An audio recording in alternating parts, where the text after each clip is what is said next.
Hey guys, akkam jirtu nagaan isiniif haa ta'u har'a immoo eessa jirra magaalaa Ephesooniin keessa dhufnee jira. Magaalaa Ephesooniin guutummaa isaa seensa isaa jira. Duuba argitan ijaarsota waldaa kanaan dura waggoota 2000 dura ijaaraman magaalaa Ephesooniin bakka itti Phaawulos faan Yohaannis faan itti wangeela lallabaa turan bakka kana jechuudha. Bakka kana keessa deemuudhaan tokko tokkoon kan isinitti agarsiisnu ta'a. Kanaaf YouTube channel kana subscribe gochuudhaan jalqabaa nafaana ta'a. Amma kallattiidhaan kana keessa deemna almost fageenya kiiloomeetira 3 ol kan dheeratu magaalaa guddoodha. Cheerchiiwwan yeroo sana Phaawulos keessatti lallabaa ture, Yohaannis keessatti lallabaa ture. Hundasaa tokko tokkoon kanan keessa isinitti agarsiisu ta'a. Nafaana ta'a isinin jaalladhaa. Yeroo gaarii let's go. Bakkoota baay'ee nama hawwatanii fi seenaan isaanii macaafa qulqulluu keessatti yeroo hedduu barreeffame keessaa Efesoon bakka tokkodha.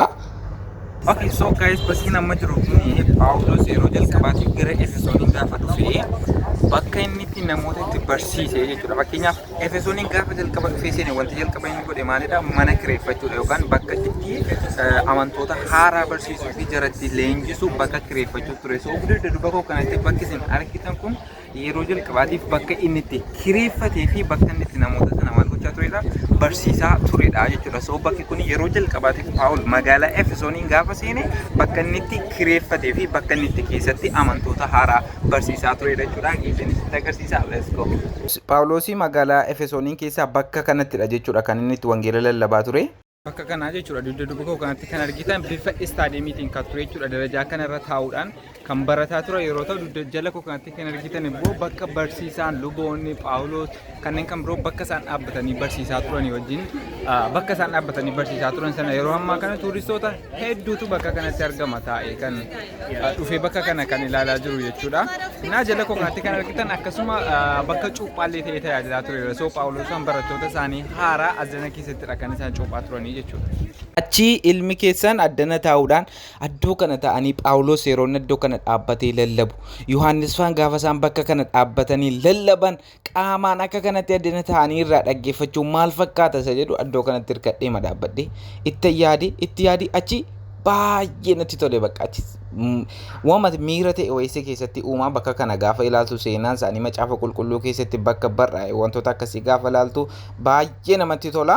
Inni akka kanatti irra naanna'ee bakkicha guutummaa isaa ilaalee jechuun bakki kun illee xiqqoo isaa jechuudha. Hamma kana guddatan ture darajaa isaa naasaa jira. Darajoon sun mura ijaarsi xixiqqoon itti dabalameera. Haa ta'u malee garuu bakki kun kan Phaawulos haa ta'u malee inni kireeffatee itti hojjechaa turu malee keessatti barsiisaa haa turu malee bakki kun guutummaa guutuutti isa guddaa yookaan bakka meeyinii jedhamu bakka isa guddaa waldaa isa guddaa bakka inni itti barsiisaa ture isa guddaa miti. Bakki waldaa guddaa inni itti barsiisaa ture bakka nuti amma deemaa jiru mostly jechuudha. Inni kun kan isaa keessaa isa tokko jedhamee kan amanamudha jechuudha. Garuu isa guddaa miti. Bakki inni guddaa fi Efesooniin keessatti mana leenjii mana barsiisummaa Phaawulos keessatti barsiisaa ture inni guddaan kan nuti amma gara sana deemaa jirudha jechuudha. So let's go together. So gajjallaa kanatti jechuudha dudduuba kootti akkuma argaa jirtan bakka guddaa sanaa deemaa jira. Bakka guddaa jechuun eessadha? Bakka Aleksaandar guddichillee ture impaayera mootii Roomaatiin illee kan ture jechuudha. Guddaa isaa fi Efesoonii walakkaa ishee kan ta'e wanti guddaan gamoo guddaan iddoo kana jechuudha. Akkasuma immoo laayibireerii guddicha yeroo sana ture illee dudduuba koo kanatti kan argamu ka guddaa sanaa jechuudha. Kunoo ishee qubaan qabaa jiru sanadha. So amma kallattiin gara sana deemaa jira. Let's go. Okay guys.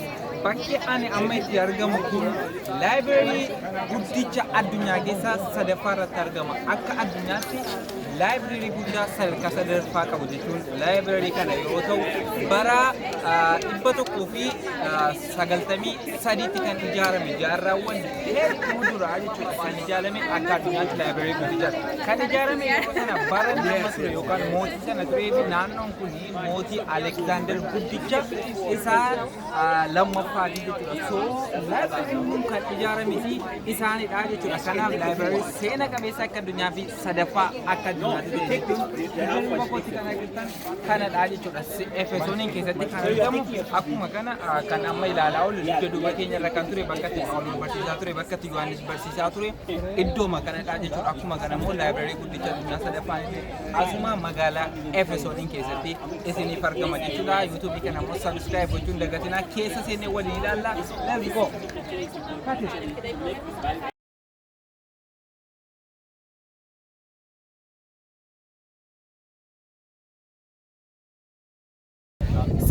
addaa tokko jechuudha dudduuba koo kanatti istaadiyeemii argitan kun yeroo sanatti istaadiyeemii yookaan bakka itti Phaawulos barsiisaa ture yeroo ta'u seenaa tokko macaafa qulqulluu keessatti yeroo isaan Phaawulosiin lolanii fi istaadiyeemii keessaa yookaan wallaa keessaa qabanii gadi baasan kan jedhu macaafa qulqulluu keessatti hin barbaannu ati intini miti jedhanii seera keenya ne du'anii Phaawulosii wajjin wal lolanii Phaawulosiin qabanii gadi baasan gad darbatan kan jedhu bakki inni itti lallabaa turee fi taateen sun kan inni tumame addoo kanaa jechuudha. Okay. እና akkuma isin dudduuba kootti argitan bakki kun immoo bakka baay'ee seena qabeessaa fi bakka baay'ee murteessaa ta'edha. Innis maalidha? Iddoon kun baazruumii yookaan immoo kutaa nannatti dhiqatanii yeroo baay'ee Turkiitti jechuudha. Turkish baazii kan jedhamu yookaan dhiqannaa nannaa Turkii baay'ee beekamaadha. Bakki kun bara Phaawulos faan Yohaannis faan bakka kana turanitti bakkatti nanna keessatti dhiqatanii akkasuma asitti gaafa nanna dhiqatu akka aadaa sanaatti akka waan cubbuu keerraa si qulqulleessuutti illee kan itti fudhatamu jechuudha. So kutaawwan gaggabaaboo as jalatti argitan kun kutaawwan xixiqqoo as keessatti argitan kutaa ittiin dhiqatamu jechuudha. Kutaa sanadha kan isin addana keessatti argitanii. Bakki kun immoo macaafa qulqulluu keessatti warri hidhamaa turan even Yesuusiin illee dabalatee jechuudha yeroo qabamanii turanitti mana hidhaa keessa gaafa ta'anii mana fincaanii yookaan bakka isaanitti fincaan yookaan shinti beetii ta'an bara sanatti bifa kanaan paabilikii irratti jechuudha bakkeedhaan akka kana ta'a boolla sana sagaraaf yoo fayyadaman illee achii booda immoo akka bo'oo lolaatti jalarra kan jiru immoo fincaaniif fayyadamu turani. Seenaan Efesoon kana fakkaata bakkichi baay'ee namatti tola eebbifamaa yuutuubii koo kana immoo sabiskiraayib gochuu hin dagatinaa. Video kan biraan gaafan posti godhu akka isin qaqqabuuf mallattoo dawilii achirra jirtu sana banuu hin dagatinaa. Isinan jaalladha. Yeroo gaarii naa qabaadha. Subscribe godhaa. Yeroo gaarii. Bye bye.